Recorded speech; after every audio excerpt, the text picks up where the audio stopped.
Kur dzīvē noderēs angļu valoda? 2016. gadā bieži atrados un baudīju kafiju kafejnīcā The Donuts Rīgas centrā, un reiz pasūtot savu otro kapučīno pie letes izdzirdēju ārzemju studentu, kurš baristei jautāja angliski, vai jūs lūdzu varētu palīdzēt saprast šo terminu latviešu valodā. Meitene neskapēc atteicās palīdzēt.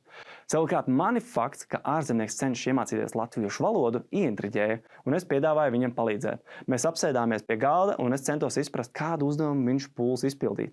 Izrādījās, ka tas arī ir mans ahilē papēdis, jeb vājais punkts gramatikā. Mēs kopā pasmējāmies, ka latviešu valodu ir grūti apgūt, taču labā ziņa viņš jau prata mazliet sazināties mūsu valodā. Tā bija mūsu pirmā sastapšanās.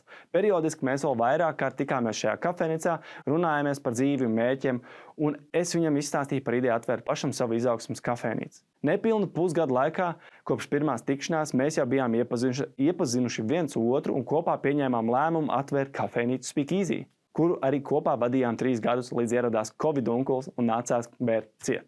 Ikdienā mēs abi sarunājamies angliski, un man ir bijuši vēl citi ārzemju darba un biznesa partneri, kuri atradušies Latvijā dažādu iemeslu vadīt. Ja latviešu valoda ir durvis uz pasauli, jo latvieši ir visur, tad angļu valoda ir pati pasaule. Jo ikvienā zemeslodes valstī atradīsi kādu cilvēku, kurš to prot izmantot. Es iemīlēju angļu valodu jau 5. klasē, jo apzinājos, cik krāsaināka kļūs mana pasaule zinot šo valodu.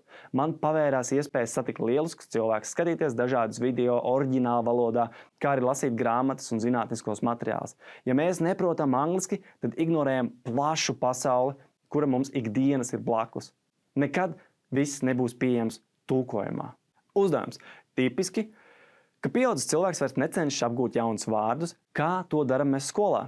Tas ir arī iemesls, kāpēc ar viņiem var būt garlaicīgi sarunāties, vai arī viņi nekāp pa karjeras kāpnēm, jo vienkārši neprot sarunāties nākamajā līmenī. Taču tu tāds neesi, jo lasi vai klausies šo grāmatu un pieraksti 10 jaunus vārdus, kurus šomēnes iemācīsies. Pieraksti tos uz mazas lapiņas, nesā līdzi makā vai saglabā telefonā. Centies katru dienu vismaz vienu no šiem vārdiem iesaistīt kādā teikumā.